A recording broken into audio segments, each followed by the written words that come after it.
ಎಲ್ಲರೂ ಸೇರಿ ಹಬ್ಬವನ್ನ ಆಚರಣೆ ಮಾಡೋದ್ರಿಂದ ಹಬ್ಬವನ್ನ ಆಚರಣೆ ಮಾಡೋದು ಬಾಂಡಿಂಗ್ ಜಾಸ್ತಿ ಆಗ್ಲಿ ಅಂತ ನಾನು ಕೇಳ್ಕೊತೀನಿ. ಯಾಕೆ ಅಂತಂದ್ರೆ ಕಾರು ತಗೋಬಹುದು, ಹಣ ಸಂಪಾದನೆ ಮಾಡ್ಬೋದು, ಆದರೆ ಕುಟುಂಬದಲ್ಲಿರ್ತಕ್ಕಂಥ ಅನ್ಯೋನ್ಯತೆ ಅದನ್ನ ಯಾರು ಕಾಪಾಡ್ಕೋತಾ ಇಲ್ಲ. ಯಾಕೆ ಅಂತಂದ್ರೆ ಎಲ್ರಿಗೂ ಅವ್ರದ್ದೇ ಆಗಿರ್ತಕ್ಕಂಥ ಒಂದಿಷ್ಟು ಕೋಪ, ತಾಪ, ಅವ್ರದ್ದೇ ಆಗಿರ್ತಕ್ಕಂಥ ವೈಯಕ್ತಿಕ ವಿಚಾರಗಳು ಇದೆಲ್ಲವನ್ನು ಇಟ್ಕೊಂಡಿರ್ತಾರೆ.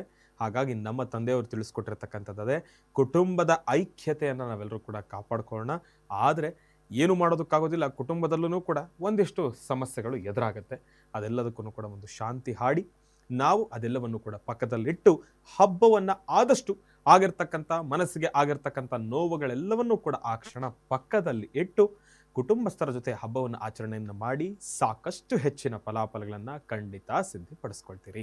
ಓಕೆ ಗುರುಗಳೇ, ಇನ್ನು ನವರಾತ್ರಿಯಲ್ಲಿ ಉಪವಾಸವನ್ನ ಮಾಡಿರ್ತಾರೆ, ಅಂದ್ರೆ ಒಂದು ಹೊತ್ತು ಫಲಹಾರ ಈ ತರ ಉಪವಾಸಗಳನ್ನ ಮಾಡಿರ್ತಾರೆ. ಅದು ಇವತ್ತೂ ಉಪವಾಸ ಮಾಡಿ ನಾಳೆ ಅದನ್ನ ಅಂತ್ಯ ಮಾಡ್ಬೇಕಾ ಅಥವಾ ಇವತ್ತೇನೆ ಉಪವಾಸವನ್ನ ಅಂತ್ಯಗೊಳಿಸಬಹುದು? 9 ದಿನದ ಅವಧಿ ಏನಿದೆ ಅದು ಮುಗಿಬೇಕು. ಇವತ್ತು ಕೂಡ ನಾವು ಉಪವಾಸವನ್ನ ಆಚರಣೆಯನ್ನ ಮಾಡಬೇಕು. ವಿಚಾರ ಇರೋದೇ ಹಾಗೆ. ನಾಳೆ ವಿಜಯದಶಮಿ, ನಾಳೆ ಆಯುಧ ಪೂಜೆ ಆದ್ಮೇಲೆ ಮನೆಯಲ್ಲಿ ಮಕ್ಕಳಲ್ಲಿ, ಯಾಕೆಂದ್ರೆ ವಾಹನಗಳಿಗೆಲ್ಲ ರೆಸ್ಟ್ ಅಲ್ವಾ, ಎಲ್ಲ ಆಚೆ ಹೋಗೋಂಗೂ ಇಲ್ಲ ನೀವು.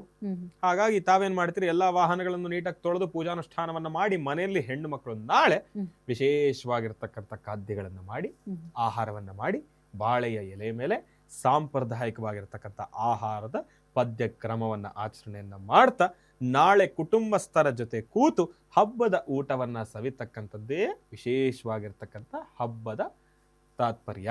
ಓಕೆ, ನೀವು ಅವಾಗಲೇ ಹೇಳಿದ್ರಿ ಬನ್ನಿ ಮರದ ಪೂಜೆ ಬಹಳ ಶ್ರೇಷ್ಠ, ಶಮಿ ವೃಕ್ಷದ ಪೂಜೆ ಅಂತ.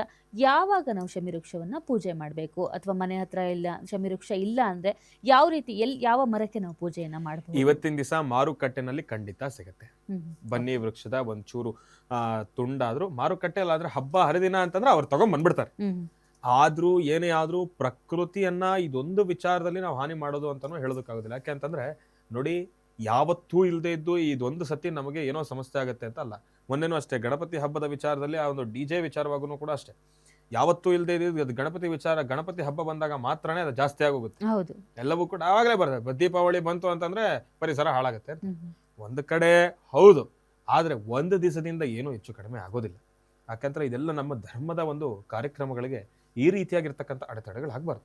ಹಾಗಾಗಿ ಆದಷ್ಟು ಶಮಿ ವೃಕ್ಷದ ಹತ್ರನೇ ಹೋಗಿ ಪೂಜೆ ಮಾಡ್ಕೊಂಡ್ ಬರ್ತಕ್ಕಂಥದ್ದು ಬಹಳ ಉತ್ತಮ. ಸಿಟಿನಲ್ಲಿ ಇರ್ತಕ್ಕಂಥವ್ರಿಗೆ ಒಂದ್ ವೇಳೆ ಸಿಗ್ಲಿಲ್ಲ ಅಂತಂದ್ರೆ ಮಾರುಕಟ್ಟೆಗೆ ಹೋದ್ರೆ ಅದರ ಒಂದು ಪತ್ರೆಗಳಾದ್ರೂ ಸಿಕ್ಕತ್ತೆ, ಅದನ್ನೇ ಮನೆಯಲ್ಲಿ ನಾವು ಪೂಜೆಯನ್ನ ಮಾಡಬಹುದು. ಖಂಡಿತ ಮಾಡಬಹುದು. ಇನ್ನು ನವರಾತ್ರಿನ 9 ದಿನಗಳು ಪೂಜೆ ಮಾಡಿರ್ತೀವಿ, ಇವತ್ತು ನಾವು ಹೇಗೆ ಪೂಜೆಯನ್ನ ಅಂತ್ಯಗೊಳಿಸಬೇಕು? ಹೌದು, ಖಂಡಿತ ಇವತ್ತು ಮಾತ್ರ ನಾನು ಪ್ರಾರಂಭದಲ್ಲಿ ಹೇಳಿದ ಹಾಗೆ ಮನೆಯಲ್ಲಿ ಪ್ರತಿನಿತ್ಯ ಹೆಣ್ಣು ಮಕ್ಕಳನ್ನ ಕರೆಸಿ ಅವರಿಗೆ ನಾವು ಬಾಗಿನವನ್ನ ಕೊಡೋದಕ್ಕಾಗೋದಿಲ್ಲ ಅಲ್ವಾ. ಇವತ್ತಾದ್ರೂ ಸ್ವಲ್ಪ ಶ್ರಮ ಪಟ್ಟು ಸಾಲ ಮಾಡ್ಕೊಳ್ಳಿ ಅಂತ ಹೇಳ್ತಲ್ಲ. ನಿಮ್ಮ ಹತ್ರ ಶಕ್ತಿ ಇಲ್ಲ ಅಂತಂದ್ರೆ ಖಂಡಿತ ಅದು ಮಾಡೋ ಅವಶ್ಯಕತೆ ಇಲ್ಲ. ತಾವು ಭಗವಂತನನ್ನ ಶ್ರದ್ಧೆಯಿಂದ ಪ್ರಾರ್ಥನೆ ಮಾಡಿದ್ರೆ ಸಾಕು. ಇವತ್ತು ಶಾಸ್ತ್ರಬದ್ಧವಾಗಿ ನೋಡೋದಾದ್ರೆ ಮನೆಗೆ ಹೆಣ್ಣು ಮಕ್ಕಳನ್ನ ಕರೆಸಿ ಎಲ್ಲರ ಮುಖದಲ್ಲೂ ಕೂಡ ಒಂದು ಸಂತೋಷದ ನಗುವನ್ನ ಕಾಣ್ತಾ ಮನೆಯಲ್ಲಿ ಎಲ್ಲ ಹೆಣ್ಣು ಮಕ್ಕಳ ಸಮ್ಮುಖದಲ್ಲಿ ದೇವಿಗೆ ಬಹಳ ವಿಶೇಷವಾಗಿರ್ತಕ್ಕಂಥ ನವದುರ್ಗಿಯರಿಗೆ ವಿಶೇಷವಾಗಿರ್ತಕ್ಕಂಥ ಒಂದು ತುಪ್ಪದ ಆರತಿಯನ್ನ ಮಾಡಿ ಹೆಣ್ಣು ಮಕ್ಕಳೆಲ್ಲರೂ ಕೂಡ ಅವರ ಬಾಯಲ್ಲಿರ್ತಕ್ಕಂಥ ಒಂದಿಷ್ಟು ಸ್ತೋತ್ರಗಳೋ ಸಂಗೀತವನ್ನೋ ಇದೆಲ್ಲವನ್ನು ಕೂಡ ಮಾಡಿಸಿ ಹೆಣ್ಣು ಮಕ್ಕಳಿಗೆಲ್ಲರಿಗೂ ಕೂಡ ಸುಮಂಗಲಿ ದ್ರವ್ಯಗಳನ್ನು ಕೊಟ್ಟು ಅರಿಶಿನ ಕುಂಕುಮವನ್ನು ಕೊಟ್ಟು ವಿಶೇಷವಾಗಿರ್ತಕ್ಕಂಥ ತಾಂಬೂಲಗಳನ್ನು ಕೊಟ್ಟು ಅವರಿಗೂ ಕೂಡ ವಿಶೇಷವಾಗಿರ್ತಕ್ಕಂಥ ಬಾಗೀನವನ್ನ ಸಮರ್ಪಣೆಯನ್ನು ಮಾಡಿ ಅವರ ಪಾದಾರವಿಂದಗಳಿಗೆ ನಮಸ್ಕರಿಸಿ ತಾವು ಈ ಒಂದು ನವರಾತ್ರಿಯನ್ನ ತಾವು ಸಂಪನ್ನಗೊಳಿಸಬಹುದು. ಅಂತ್ಯ ಅಂದ್ರೆ ಅದು ಬೇರೆ, ಸಂಪನ್ನಗೊಳಿಸಬಹುದು.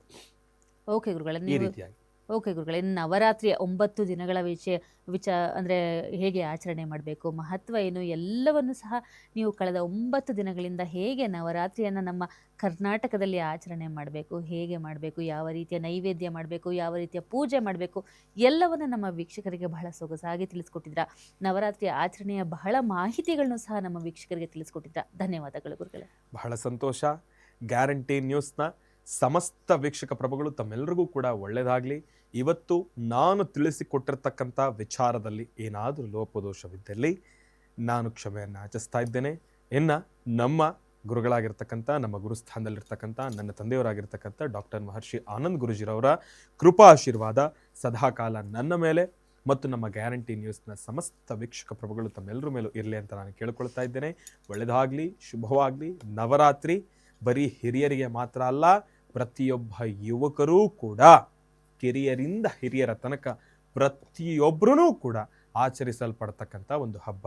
ಎಷ್ಟೋ ಜನ ಯುವಕರಿಗೆ ಇವತ್ತಿನ ದಿವಸ ಕೆಲಸ ಇಲ್ಲ, ಕಾರ್ಯ ಇಲ್ಲ, ಟೆಕ್ನಾಲಜಿ ಮುಂದುವರೆದು ಬಿಟ್ಟಿದೆ, ಟೆಕ್ನಾಲಜಿ ಬಂದಾಗಿಂದ ಕೆಲಸಗಳು ಕಳ್ಕೊಂಡಿದ್ದೀರಿ.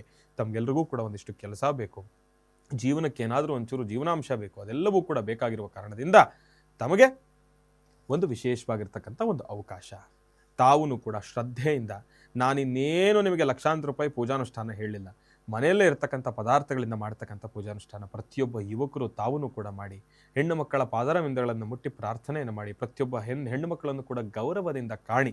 ಎಲ್ರಿಗೂ ಕೂಡ ಒಳ್ಳೆಯದಾಗುತ್ತೆ. ಹೆಣ್ಣು ಮಕ್ಕಳು ತಾವು ಕೂಡ ಈ ಒಂದು ಪೂಜಾನುಷ್ಠಾನವನ್ನು ಸಲ್ಲಿಸೋದ್ರಿಂದ ಸಾಕಷ್ಟು ಹೆಚ್ಚಿನ ಫಲಾಫಲಗಳನ್ನು ಖಂಡಿತ ಸಿದ್ಧಿಪಡಿಸ್ಕೊಳ್ತೀರಿ.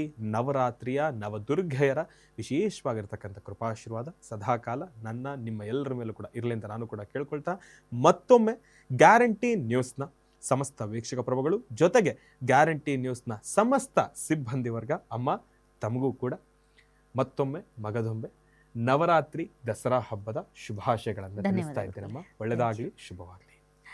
ನೋಡಿದ್ರಲ್ಲ ವೀಕ್ಷಕರೇ, ಇದಾಗಿತ್ತು ಈ ಹೊತ್ತಿನ ನವರಾತ್ರಿ ನವದುರ್ಗೆಯರು ವಿಶೇಷ ಕಾರ್ಯಕ್ರಮ. ನೋಡ್ತಾ ಇರಿ ಗ್ಯಾರಂಟಿ ನ್ಯೂಸ್, ಸುದ್ದಿ ಖಚಿತ, ನ್ಯಾಯ ನಿಶ್ಚಿತ.